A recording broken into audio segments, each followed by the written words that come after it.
సమాచారం మీరు చాలా సార్లు వినే ఉంటారు. అయినా సరే మరొక్కసారి మేము ముందుకు వచ్చి మేము తెలియపరుస్తున్నాం. దయచేసి కొంచెం 5 నిమిషాలు ఒక మా మాటలు ఆలకిస్తారని మనం చేసుకుంటున్నాం.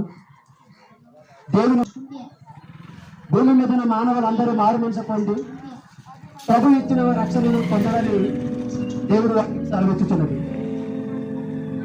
యేసుక్రీస్తు ప్రభు ఈ భూమి మీద బ్రతికినప్పుడు ఇదే మాట తెలియపరిచారు. దేవుని రాజ్యం సమీపించుతున్నది ప్రజలారా, దేవుడు రాకడ దగ్గర పడుతుంది. మారు మనసు పొంది ఈ భూమి మీద బ్రతుకున్నప్పుడే మనల్ని పుట్టించిన దేవుడు ఎవరు, మనల్ని కలగజేసిన రక్షకుడు ఎవరు, ఈ భూమి మీద మనం బ్రతకడానికి జీవించడానికి ముఖ్యమైన ఆ దేవుడు ఎవరనేది తెలుసుకోమని మీకు తెలియపరచడం జరుగుతుంది. ఎందుకు పరలోక రాజ్యం సమీపించుతున్నదని దేవుడి వాక్యం చెబుతుందంటే, ఈ లోకం ఎటు చూసినా చీకటి అంధకారం అంతా కమ్మి ఉన్నది. మనకి కంటికి కనిపించింది ఏది నిజము కాదు, కనబడుతున్నది కూడా నిజము కాదు.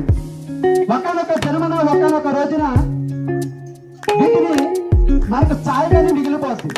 అంటే ఏమీ లేని వ్యర్థంగా మిగిలిపోతుందని అర్థం.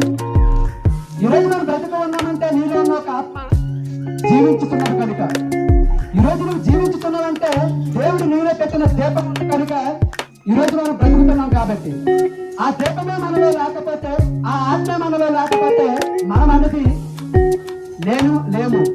కాబట్టి ఈ భూమి మీద ఉన్నప్పుడే దేవుని ఆత్మ మనలో పెట్టిన ఆత్మకు సంరక్షకుడు ఎవరు, దానికి మూల రక్షకుడు ఎవరు అనేది మనం తెలుసుకోవాలని అతి ముఖ్యమైన మాట. ప్రజలలో ఒక క్షణం ఆలోచించండి. మనం అన్ని చూస్తాం, అన్ని సంపాదిస్తాం, చాలా సమకూర్చుకుంటాం, కానీ చివరికి ఏది పట్టుకొని పోవాలని సత్యం భూమి మీద బ్రతుకుతున్న ప్రజలందరికీ తెలుసు. కానీ ఏదైతే మనకు వచ్చో, దేనికోసమైతే ఆశించొచ్చని దేవుడు చెప్పి ఉన్నాడో దాని గురించి మనం అతిగా ఎక్కువగా ఆశిస్తాం. అతి ముఖ్యమైనది దేవుడు మనలో పెట్టిన దీపాల గురించి ఏనాడు మనము ఆలోచించము. కానీ ప్రభువైన యేసు వారు మానవుడిని గ్రహించుకోలేకపోతున్నాడు, మానవుడిని తెలుసుకోలేకపోతున్నాడు, తనలో ఉన్న ఆత్మల గురించి ఎవరు గ్రహించుకోలేకపోతున్నారు ఎరిగి ఆయనే 2025 సంవత్సరాల క్రితం భూమి మీదకి రావడం జరిగింది. భూమి మీదకి వచ్చిన ఆ వ్యక్తి 33.5 సంవత్సరాలు మన మధ్య జీవించడం జరిగింది. వచ్చిన ఆ వ్యక్తి మానవుని విడిపించడానికి, మానవులు పాపములో నుంచి ఆ బంధకము నుంచి విడిపించడానికి తానే బలైపోవడం కూడా జరిగింది. తాను కాచిన రక్తం ద్వారా, తాను కాచిన ఆ విముక్తి ద్వారా పరలోక రాజ్యానికి మనకి దేవుడు సరైన అవకాశం ఇవ్వడం జరిగింది. అంటే పరలోక రాజ్యం అనగా స్వర్గం, దేవుడున్న రాజ్యం, దేవుడున్న చోటు. మానవుడు దేవుడి దగ్గరికి వెళ్ళాలంటే యేసుక్రీస్తు ప్రభు ఒకటే మాట చెప్పాడు, నేనే మార్గము, నేనే సత్యము, నేనే జీవము, నా ద్వారా తప్ప ఎవరు తండ్రి వద్దకు అంటే దేవుడి దగ్గరికి చేరలేరని యేసుక్రీస్తు ప్రభు ఒక స్టేట్మెంట్ ఇచ్చారు. మనకి ఈ భూమి మీద ఒక ఊరు వెళ్ళాలంటే, ఒక పట్టణానికి వెళ్ళాలన్నా, ఒక సిటీకి వెళ్ళాలన్నా, ఒక గ్రామానికి వెళ్ళాలన్నా అనేక మార్గాలు ఉంటాయి. ఎందుకంటే అది మనం ఏర్పరచుకున్నవి. కానీ దేవుడి దగ్గరికి వెళ్ళాలంటే ఒకటే దారి ఉంది. అదొకటి దేవుడి దగ్గరిక లేదా పాతాలనక. ఈ 2 దారులు తప్ప మానవుడికి ఇంకే దారి లేదు. భూమి మీద బ్రతుకున్నప్పుడు మనకు నచ్చినట్టుగా మనం బ్రతుకుతున్నాం, మనకు నచ్చినట్టుగా మనం జీవిస్తున్నాం, మనకు నచ్చినట్టుగా మనం ఉంటున్నాం. కానీ చనిపోయిన తర్వాత దానికి జీవితం ఏంటో, దాని పరమార్థం ఏంటో ఏ ఒక్కడు కూడా గ్రహించుకోలేకపోతున్నాడు. అక్క, అన్న, చెల్లి, తమ్మి, ఒక్క క్షణం ఆలోచించు. మరణించిన తర్వాత మరొక జీవితం ఉంది.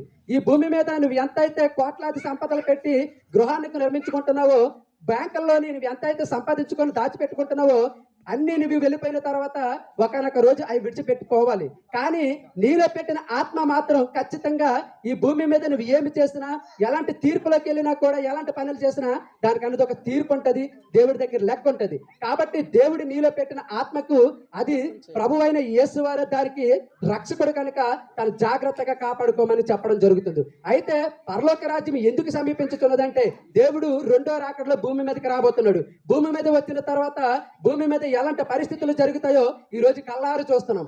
ఆయన చెప్పడం ఏమైతే చెప్పారో అది కళ్ళవారు జరుగుతుంది. అది ఈ రోజు ప్రతి ఒక్కరూ అనుభవిస్తున్నాం, కానీ గ్రహించుకోలేకపోతున్నాం. అందుకే ప్రభు వారు ఏమన్నారు, నేను మీ కళ్ళ ముందే ఉన్నాను, నేను మీ మధ్య ఉన్నాను, కానీ నన్ను ఎవరు గ్రహించుకోలేకపోతున్నారని ఆనాడు ఇజ్రాయెల్ వారి ప్రజలతో చెప్పినట్లే ఈ రోజు మీ గ్రామాలతో చెప్పడం జరుగుతుంది. కాబట్టి ప్రజలారా ఒక్క క్షణం ఆలోచించు.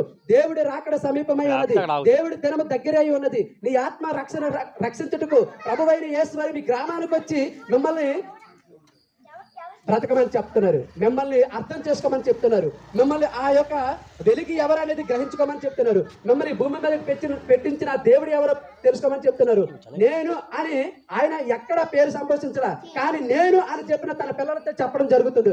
ఆనాడు ఇజ్రాయెల్ వారు నేనే దేవుడిని అని చెప్పి ఉన్నారు, నేను తప్ప మరి ఏ దేవుడు లేడని ఆ ఇజ్రాయెల్ వారు చెప్పినట్లే ఈ రోజు కూడా అదే మాట చెప్తున్నాడు. నేనే మిమ్మల్ని రక్షించిన వాడు నేనే, మీ ఆర్థిక సంరక్షణ రక్షకుడిని నేనే, కాబట్టి మిమ్మల్ని నేను తీసుకుని వెళ్తాను, నేను మరలా వెళ్ళి ఆ స్థలంలో సిద్ధపరిచి నేను మరలా వస్తానని మాట ఇచ్చున్నారు. అయ్యా అన్న ఒక్కసారి ఆలోచించండి, దేవుడైన వాడు మరలా నిన్ను నన్ను కాపాడడానికి, నిన్ను నన్ను తీసుకెళ్ళడానికి ఆ స్వర్గానికి తీసుకువెళ్లే మార్గాన్ని ఏర్పరిచి ఉన్నారు. ఆ మార్గము యేసే, ఆ మార్గము అదే యేసే, ఆ మార్గానికి కూడా దారి కూడా యేసే. కాబట్టి యేసులో మనము ఎప్పుడైతే మనం ఆశ్రయిస్తామో, యేసు రక్తంలో మనం ఎప్పుడైతే ఆశ్రయిస్తామో, యేసు రక్తంలో మనం ఎప్పుడైతే కడగబడతామో ఆ యేసే మనల్ని దేవాది దేవుడి దగ్గర తీసుకెళ్తాడు. ఎందుకంటే మనిషికి దేవుడికి మధ్యవార్త యేసుక్రీస్తు ప్రభు. ఆ యేసుని మీరు గ్రహించుకోండి, ఆ యేసుని మీరు తెలుసుకోండి. నీ యొక్క జీవితానికి, నీ ఆత్మకి ఒక మార్గం తెలుస్తుంది. డైరెక్టర్ గా మరణించిన తర్వాత దేవాది దేవుడైన ప్రభు వారికి దగ్గరికి నిన్ను చేర్చగల ఏకైక మార్గం యేసుక్రీస్తు ప్రభు. ఈ కొన్ని మాటలు దేవుడు దీవించి ఫలించి ఆశీర్వదించును గాక. ఆమేన్.